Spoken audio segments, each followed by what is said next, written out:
We found solutions.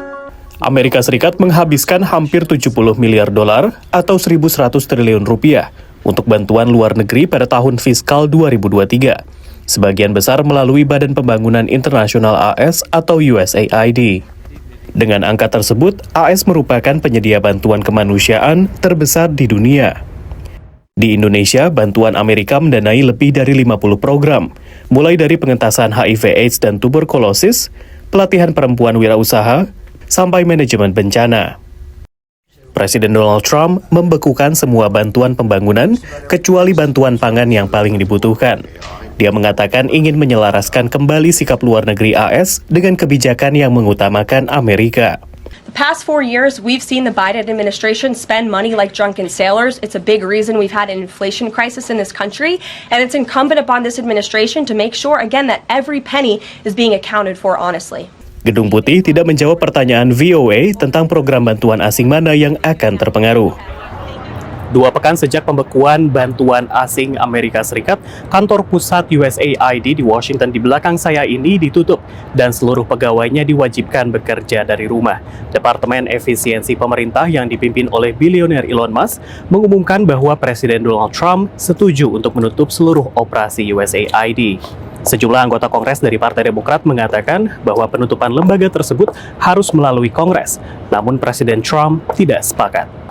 Kelompok-kelompok kemanusiaan memperingatkan dampak pembekuan ini, terutama yang berfokus pada kesetaraan gender dan penyediaan obat HIV yang didanai AS, yang oleh pejabat era Joe Biden disebut sebagai pilar utama hubungan Washington dengan negara berkembang.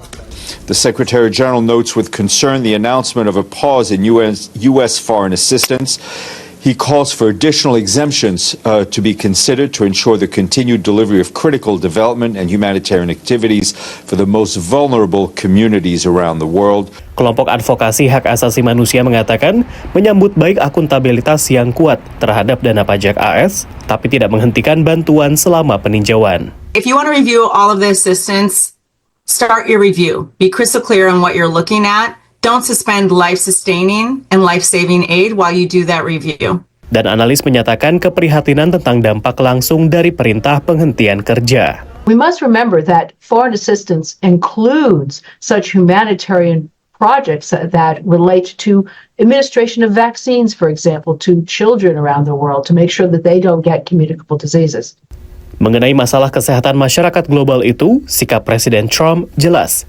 Dia juga mengumumkan pada hari pertamanya menjabat bahwa dia akan menarik diri dari Badan Kesehatan Dunia atau WHO dengan alasan kekhawatiran bahwa Amerika Serikat ditipu sebagai donor terbesar organisasi tersebut. Dia melakukan hal yang sama selama masa jabatan pertamanya. Dari Washington DC, demikian laporan tim VOA. Harga grosir gas di Eropa awal tahun ini naik ke level tertinggi sejak Oktober 2023. Ini terjadi setelah Ukraina memutuskan menutup transit gas Rusia yang melintasi wilayahnya ke Eropa pada tanggal 1 Januari tahun ini. Moskow akan kehilangan lebih dari 5 miliar dolar per tahun, sementara Ukraina akan kehilangan pungutan biaya transit sekitar 800 juta dolar.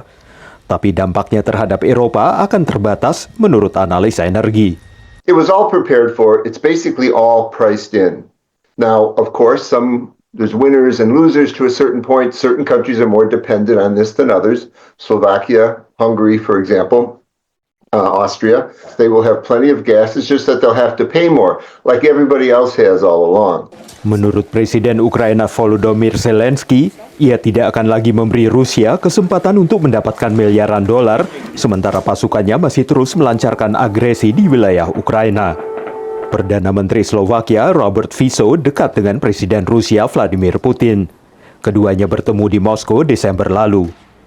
Fico menentang dukungan Barat pada Ukraina. Dan menyusul langkah Ukraina menghentikan pasokan gas Rusia, Fico menuduh Uni Eropa mengorbankan kepentingan anggota-anggota yang lebih kecil demi apa yang ia sebut sebagai tujuan geopolitik yang tidak berarti. Čo bude mať drastické dopady na nás všetkých v Európskej únii, len nie na Ruskú federáciu. Kenyataannya, Uni Eropa telah secara drastis mengurangi ketergantungan pada gas Rusia, sebagian karena peningkatan besar impor gas alam cair dari Amerika Serikat. Impor gas Rusia melalui Ukraina mencapai sekitar 5% dari total pasokan ke Eropa pada tahun 2024. Sebagian gas itu dikirim ke Eropa Barat melalui Slovakia, dan ini menjelaskan kekhawatiran Viso menurut analis.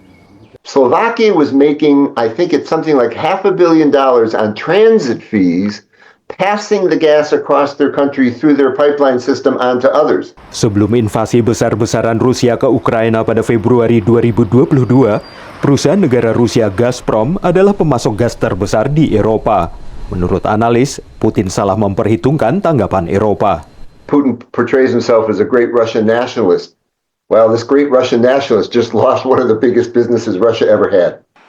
Rute pasokan lainnya dari Rusia ke Eropa terbatas karena jalur pipa Yamal Eropa melalui Belarus ditutup pada tahun 2022. Beberapa bulan kemudian pipa Nord Stream di bawah negara-negara Baltik ke Jerman disabotase. Tapi Rusia masih bisa memasok gas ke Hongaria, Turki, dan Serbia melalui pipa Turk Stream. Dari Washington DC, saya Helmi Yohanes dan tim VOA.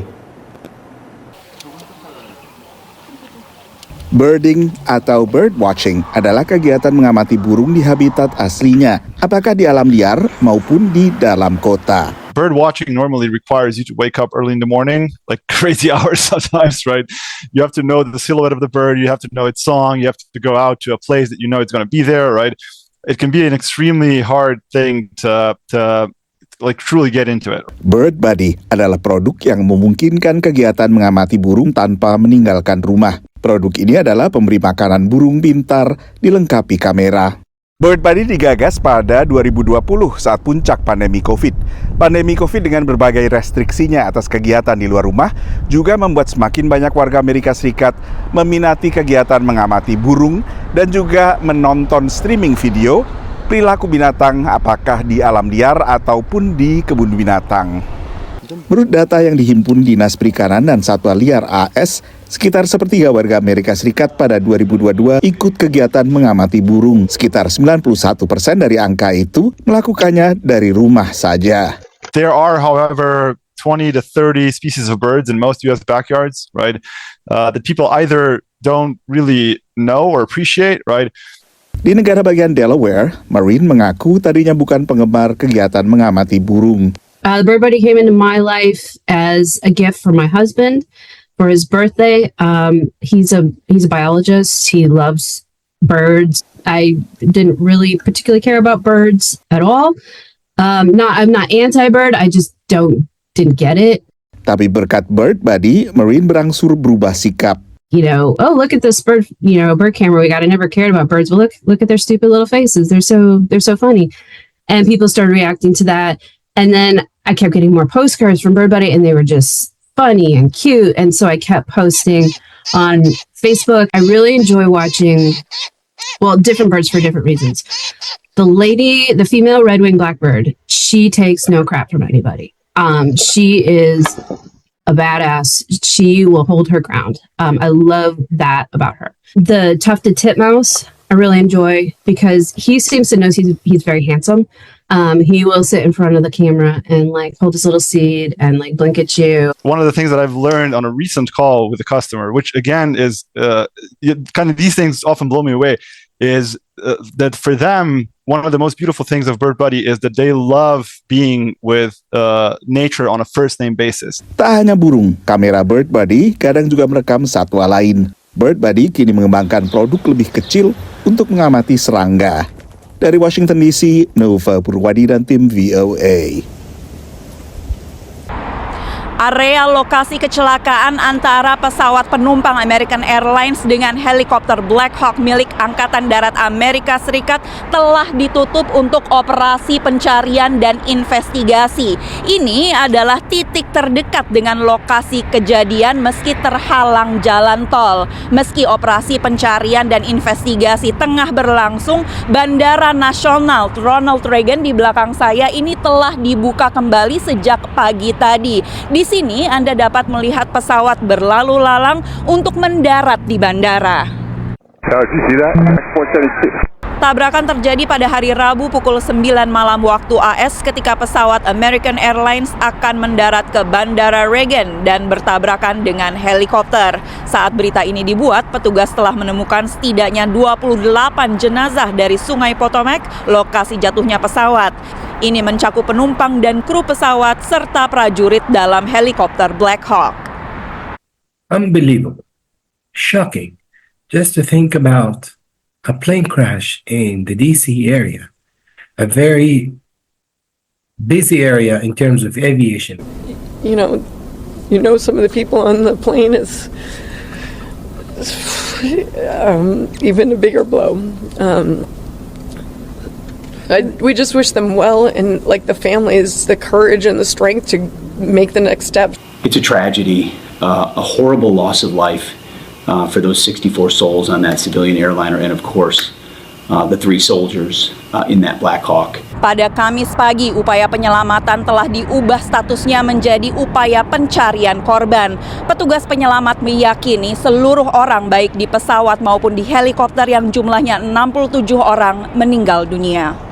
Petugas mengatakan sangat kecil kemungkinan ada penumpang selamat mengingat pesawat jatuh ke Sungai Potomac dengan suhu mendekati titik beku 1,5 derajat Celcius meski sebagian es telah mencair.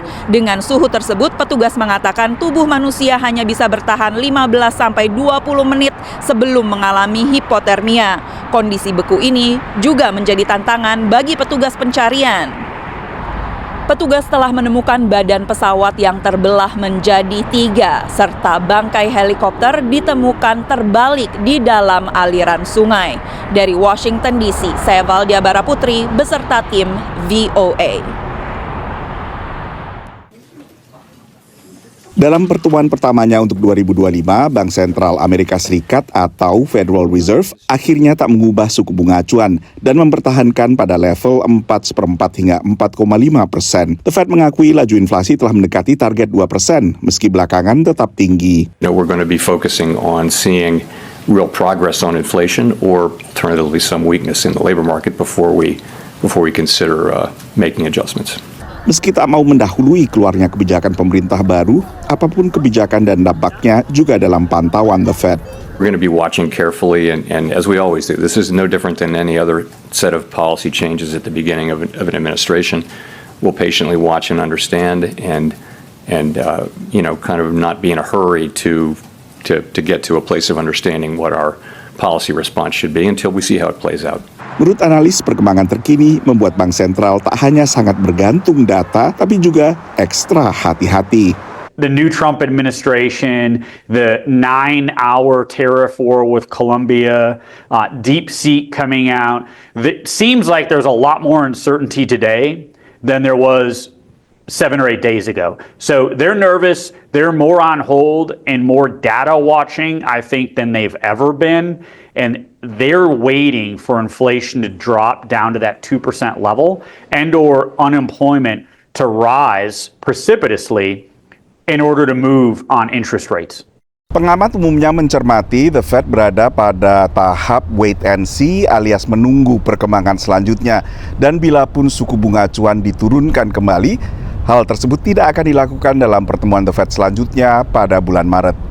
Terbitnya data pertumbuhan produk domestik bruto kuartal terakhir 2024 yang lebih lambat dari ekspektasi bisa mengubah kalkulasi The Fed menurut analis. This may very well give them a reason. They have some political pressure to cut rates. I think the market wants them to cut rates. We have the bond markets not behaving the way that they would like with rates on with yields coming down.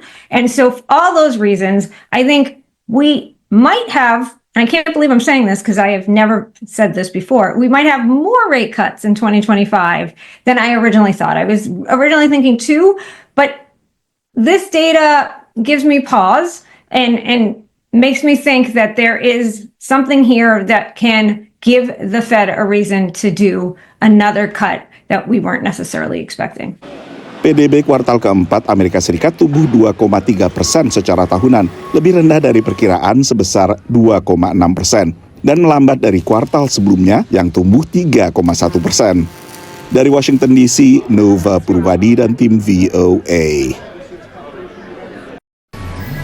Di ruang redaksi Evidensias di Maputo, Mozambik, Reginaldo Shambul dan timnya berupaya meluruskan misinformasi atau informasi keliru dan disinformasi atau informasi menyesatkan. Reginaldo dan rekannya Nelson Mungkanse mengatakan mereka mendirikan outlet berita cetak dan digital ini 4 tahun lalu karena banyak organisasi lain tidak melakukan cek fakta atau menggunakan data dan analisis dalam pemberitaan mereka. Menurut Reginaldo, jumlah pembaca mereka meningkat dengan cepat. O jornal Evidências talvez possa ter ganhado maior visibilidade, maior destaque em pouco tempo, por causa da forma como encarou a forma de fazer o jornalismo semanário. Nós, a nível do jornal Evidências, já tivemos uma página do jornal em que fazíamos fact-check. Tahun lalu, Reginaldo melaporkan mengapa Ossufo Momade, pemimpin partai oposisi utama Mozambik Renamo, tidak terlihat di depan umum pada minggu pertama selama kampanye presiden. Evidensias mulai menyelidiki sebuah foto di halaman Facebook sang kandidat yang seolah menunjukkan bahwa Ossufo sedang melakukan misi di luar negeri. Já tivemos contato com algumas ferramentas de verificação de imagens. Pegamos na imagem, metemos nas ferramentas que temos e verificamos que, afinal de contas, aquela imagem tinha sido publicada na mesma página em 2019. Dengan maraknya penyebaran informasi palsu di media sosial, menurut jurnalis Mozambik Armando Nyatumbo dari Media Institute of Southern Africa atau MISA, perlu investasi bidang teknologi di ruang redaksi untuk melatih para jurnalis tentang cara memerangi misinformasi dan disinformasi. Temos maior acesso à informação graças às tecnologias, temos a possibilidade de participar cada vez mais nas questões de governação do país, o que era difícil há 30 anos. A par dessas vantagens, existem desvantagens. Uma das desvantagens é exatamente este fenômeno da desinformação. MISA Mozambik menyediakan layanan cek fakta dan melatih para jurnalis, menurut Armando. Existe no espaço digital ferramentas que nos ajudam a fazer isso. E nós no MISA Moçambique temos estado a organizar treinamentos para estudantes de jornalismo, treinamentos para jornalistas. Karena masyarakat akan semakin bergantung pada media sosial untuk mendapatkan informasi, menurut para pendukung media, misi kelompok-kelompok seperti Evidensias dan MISA Mozambik akan menjadi alat yang ampuh untuk memberikan informasi yang akurat dan objektif kepada masyarakat. Dari Arlington, Virginia, saya Helmi Yohanes dan tim VOA.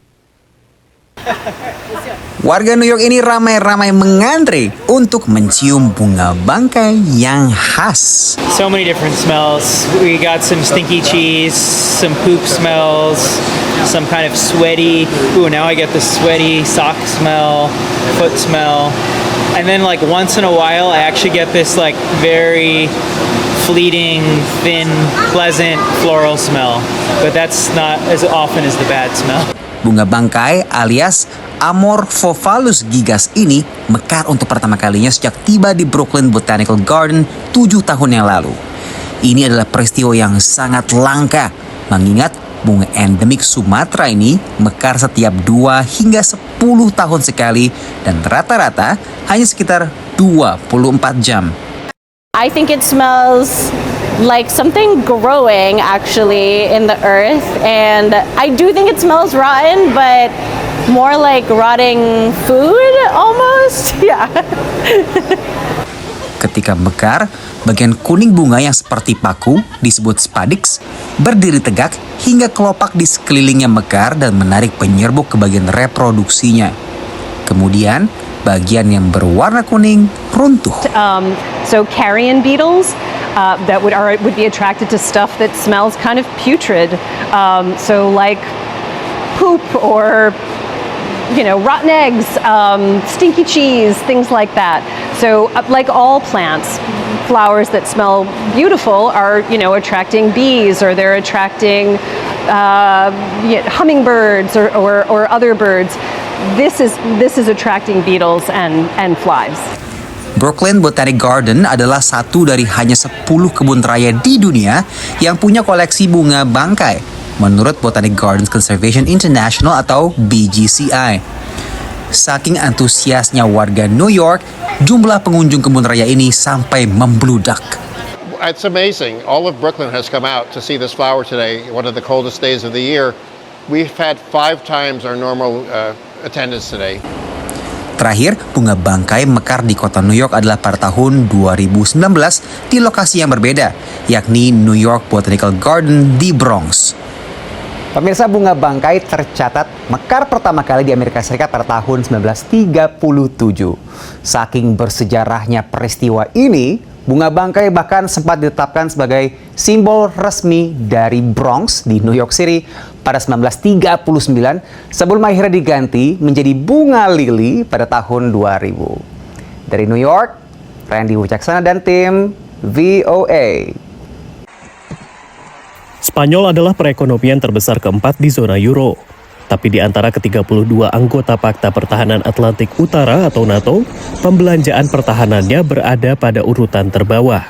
Sekitar 21,3 miliar dolar atau 1,28% produk domestik brutonya. Dalam lawatan ke Spanyol dan Portugal, Sekjen NATO mengingatkan kembali soal target 2% yang dicanangkan pada 2014. Goal of 2%, now set a decade ago, will not be enough to meet the challenges of tomorrow. The threat from Russia may seem distant, but let me assure you, it is not. Perdana Menteri Spanyol Pedro Sanchez mengatakan berkomitmen mencapai target 2% pada 2029. Anggaran pertahanan telah meningkat 70% selama 1 dekade, dan Spanyol adalah penyumbang terbesar ke-10 bagi NATO dalam hitungan nilai kontribusi pertahanan. Pasukan Spanyol juga aktif melatih tentara Ukraina dalam perangnya melawan Rusia. Namun berbagai perkembangan ini dipastikan tidak memuaskan Amerika Serikat di bawah Presiden baru Donald Trump. Amerika Serikat sendiri pada tahun 2024 membelanjakan 3,38% produk domestik brutonya untuk pertahanan. Presiden Trump telah menyatakan kekecewaannya terhadap kontribusi Spanyol dan bahkan mencanangkan target pembelanjaan lebih tinggi. I'm also going to ask all NATO nations to increase defense spending to 5% of GDP, which is what it should have been years ago. Analis menyaksikan apakah target 5% ini bisa dicapai. Llegar al 5% es imposible. Eso querría decir que España tendría que gastar casi 75 mil millones de euros. Eso es imposible. Imposible porque no tenemos esa capacidad económica. Porque eso sería, de alguna manera, hacer sacrificios en los ámbitos sociales. Y la población española eso lo penalizaría con el voto en las urnas.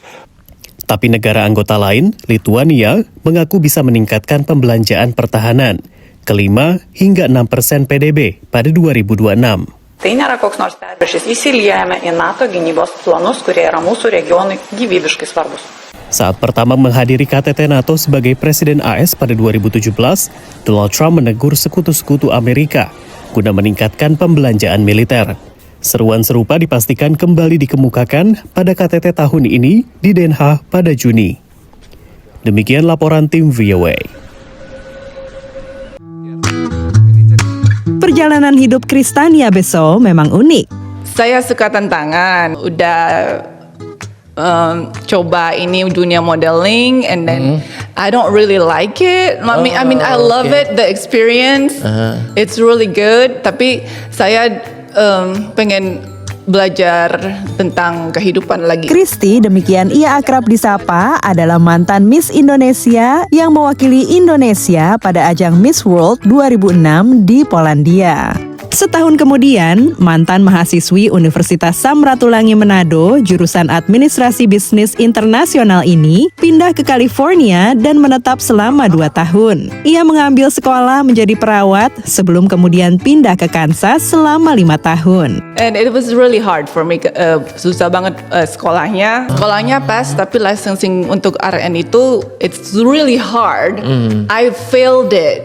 So, untuk sekolah lanjut untuk bachelornya, aku harus pass dulu license-nya. Kebetulan waktu itu ada opening untuk ada program MAFNI namanya, untuk orang-orang yang green card atau yang student visa bisa masuk di Army. Melalui program MAFNI atau Military Accession Vital to the National Interest, Christy berlatih menjadi tentara selama 3 bulan, termasuk latihan menembak. Saya dapat yang paling bagus expert shooter.